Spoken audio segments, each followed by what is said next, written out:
Hey everybody, let's talk steak. Today I've chosen a prime New York strip. The New York strip is a cut that comes from the short loin, opposite the fillet.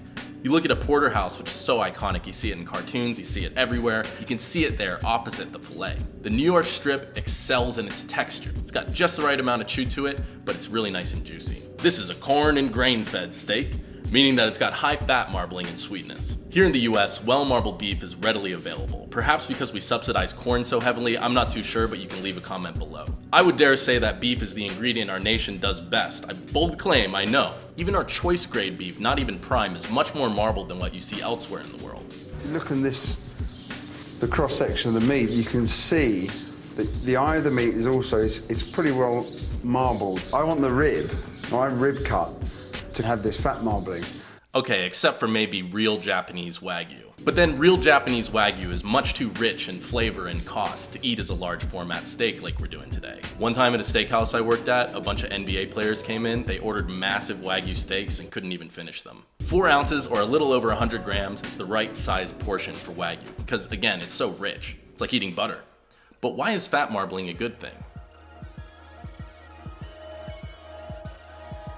Fat does 4 things. Number 1, it accounts for about 20% of the steak's tenderness. The fat weakens the web of muscle fibers and connective tissue. Number 2, it adds a burst of juiciness when you bite into the steak and a sustain of succulence. Should be the name of my memoir. Number 3, it carries aroma, which is half of the flavor equation. The flavor of food is taste, on your tongue, your taste buds, plus aroma. The aroma of food, the smell. This is why when you're sick and your nose is all stuffy, you can't really get the full flavor of food. Number 4, fat makes you salivate. Fattiness, saltiness, and acidity all have this effect on the tongue. 4 reasons why fat marbling is a good thing. The technique I'm going to show you is broken into 2 main parts. 1, the aggressive high heat sear. 2, the gentle, low, indirect cook in the oven that will get the steak cooked so evenly.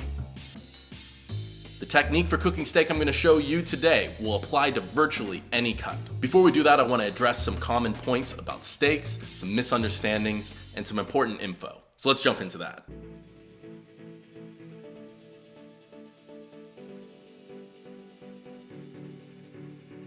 Thing number 1, let the steak come up to room temperature. You might have heard this before. The 4 most important part is to make sure you take them out of the fridge 20 minutes before you actually start cooking them. Cooking a steak that's stone cold in the center, you're gonna have to overcook it on the outside. It's not absolutely crucial in the technique we're using today, but it will drastically reduce the cooking time in the second phase. And it'll probably cook the steak more evenly. Thing number 2, make sure that your steak is dry. We don't really think about it, but in order for anything to caramelize or brown or sear, we have to boil the water out. Browning occurs at a temperature range higher than the boiling point of water. So in other words, if your steak is wet on the surface, then the surface temperature is going to be hard stuck at the boiling point of water, 212 Fahrenheit or 100 C. So by drying the steak out and making sure once you've thawed it, it's really nice and dry, you can achieve that sear more quickly. You're not waiting on the water to boil off. Thing number 3, season your steak with salt only. At first, the pepper will burn in the high heat sear phase. Although some people do like the flavor of toasty, roasty black peppercorns. Pepper, pepper, pepper, pepper. Love lots of pepper. Love when it gets nice and toasty when we sear it later. Okay, garlic powder. If you want garlic flavor, I would always choose fresh garlic over garlic powder. I find that garlic powder has a bit of an off aftertaste. It comes down to personal preference, but if I wanted garlic flavor on a steak, I would add it in the baste phase. After I've seared the steak, drop the temp down, add a little knob of butter, as the Brits say, and start basting it with the garlic and maybe some thyme as well. Which brings us to thing number 4, to baste or not to baste. I think basting is nice, even though it's a bit of a meme these days. Lift and tip the pan slightly to one side so the butter pools in the corner, and we can scoop it up and spoon it over the top of our steak. This is the other secret to good steak. Baste and baste and baste with butter. There is nothing that can go wrong with that. Personally, I would baste lesser cuts as a kind of cheat code for flavor, but if you're working with highly marbled, expensive cuts, I would err on the side of steak purism. This is especially true of dry-aged beef, which has a complex, subtle flavor. You don't want to just blast it with butter and garlic. Thing number 5, and we're almost to the cook. The oil you cook with matters, primarily due to its smoke point. When you're searing that steak on ultra high heat like we're about to do, you don't want to use your expensive extra virgin olive oil or butter. Reason being that the expensive extra virgin olive oil has a low smoke point and the milk fat solids in the butter would burn. I prefer grapeseed oil, which has a neutral flavor and a high smoke point. I learned about it from Thomas Keller. Pull up the picture of Thomas Keller. Very nice. However, if you have a fatty steak like this one, you can omit adding oil, as fat will render out over the course of cooking the steak. But why do we add oil to the pan when we cook with food anyway? The reason for adding oil is A, to keep food from sticking in the pan, and B, to create an evenly temperatured medium in which we cook the food, to keep that pan at an even temperature. I add oil by feel when I'm searing a steak, just depending on how that crust is coming along. Thing number 6, resting the steak is important. You might have heard this before. Now, this meat has not been rested. It's piping hot. Watch what happens when my hydraulic press, Otto, applies his weight onto this steak. Squashed, obliterated. And look at all the delicious juices that have come out. But what happens when a steak's been properly rested? Now, if you look at this, okay, this is what I can get into this glass. Look at the difference between those two. You lose much less of the juices if the steak is rested for 5 to 10 minutes before carving it versus just carving right into the steak. However, if you like to just take the cooked steak, put it on a plate, sit down in front of the TV and cut into it, I'm not going to judge you. But you are going to lose juice. So I am judging you. On to temperature preference, doneness. This is a sticky topic, but here are the facts. As you cook a steak, the proteins contract and squeeze out the moisture. Therefore, the more well done a steak, the less juicy a steak. The fat can save you a little bit, but these are the facts of life. The interior of the steak is anaerobic, meaning there's no oxygen in there, meaning that the bacteria we're worried about cannot proliferate. Now, parasites can still exist on the interior of the meat, but that's why meat inspection exists. The surface of the steak is what we're worried about. That's where bacteria can proliferate. However, we massacre, that's a little harsh, but we kill all the bacteria when we sear the steak in the pan. If you're a healthy adult with a strong immune system, and your steak is fresh from a trusted source, and if you sear it really hard, it's a pretty safe bet that eating your steak medium rare is not gonna hurt you. But temperature preference is a matter of taste, and as the great Cicero said, in matters of taste, there can be no debate. But eating medium rare is the best way to have a steak. Okay, he didn't say the last part. To complicate matters further, nobody can seem to agree on what's rare and what's medium rare and so on, so I don't know. Try cooking your steak to different temperatures and find out what you like. Finally, let's talk about equipment. That's right, a cast iron skillet. Cast iron skillets have been around for a really long time and for good reason. The thick, heavy cast iron bottom really holds the heat well. This is a thin aluminum nonstick pan. This is not a suitable pan for cooking a steak for 2 reasons. A, it's too thin, it won't hold the heat well, and B, the nonstick coating will actually emit a toxic gas if you heat it too high in that sear range, and that gas, fun fact or not so fun fact, is toxic to birds. So use a cast iron skillet. So when you put the cold steak or even room temp steak in a pan, it's gonna rob the pan of its heat. You could heat a thin pan to like 500 degrees Fahrenheit, 260 C, but as soon as you put that steak in there, the steak is just gonna rob all of the heat from the pan. You're gonna dump that temperature. This has to do with the way that heat flows in nature, primarily having to do with the second law of thermodynamics. But this isn't a physics class. Aside from all that, there's one key tool at play here that will allow you to nail your steak every single time. A remote probe thermometer. Whew. That was a mouthful. Let's cook this steak. Get your skillet extremely hot. Preheat your oven to 300 degrees Fahrenheit or 150 C.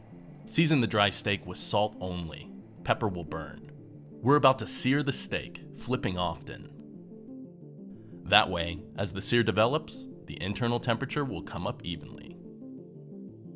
Once the steak is seared all over, we'll use that low oven to bring up the core temperature. The result will be as good as sous vide, if not better. This won't be an hour-long project, and there will be no worries about overcooking the steak during that sear phase. This is a thick steak. It'll take about 20 to 30 minutes on this method. But the same principles apply to thinner steaks. By flipping often, we can match the rate of the sear with the internal temp. Regardless of the steak's thickness, the important thing is that the skillet is extremely hot, 500 to 550 Fahrenheit or 260 to 290 C. Grapeseed oil catches fire at a higher temperature than olive oil, perfect for the aggressively high heat we're using today. So fire up that Venahood, because things are about to get smoky.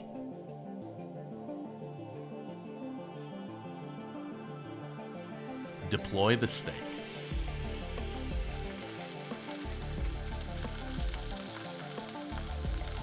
Start a timer.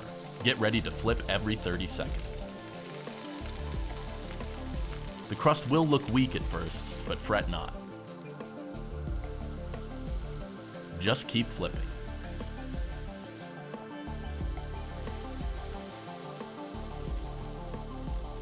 The freshly flipped side cools quickly, again affording us a chance to bring up the internal temperature as the sear develops. As the water on the surface of the steak boils off and the sear develops, the soundtrack will change from a fierce hiss to a low crackle.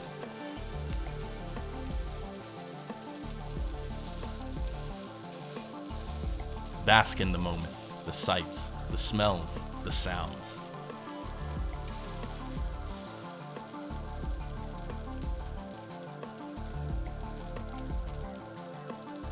Don't forget to sear the sides of the steak. They need some love too.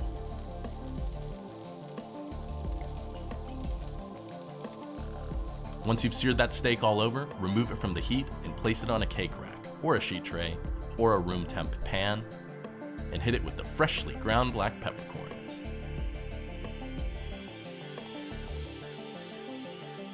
Insert your remote probe thermometer.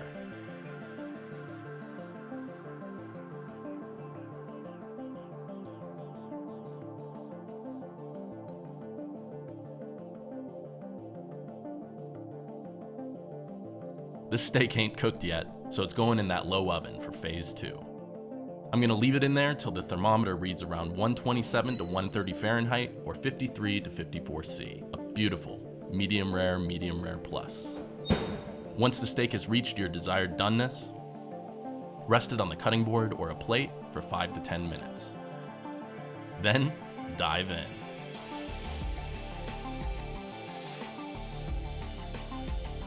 It will be divinely cooked, edge to edge, regardless of the temperature you've chosen.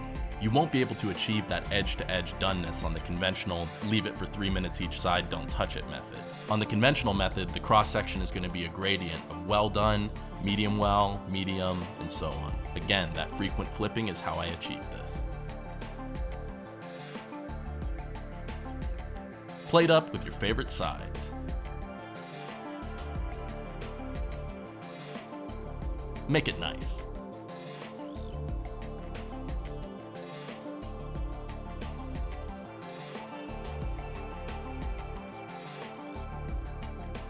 Little chive on the potato, you know I had to do it to him.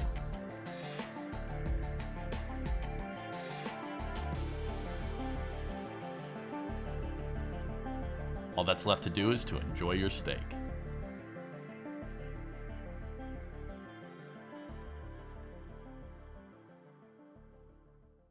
All right, well, it's not every day that you get to eat a steak. I always like to think of it as a little celebration of life, you know, with your friends, your family, or even just alone, like I am currently. Awesome way to spend a night cooking a steak. And of course, it's an opportunity to bust out some really good red wine. Little life hack. So you cook your steak at home, rather than going to the steakhouse, you can spend the difference on your wine.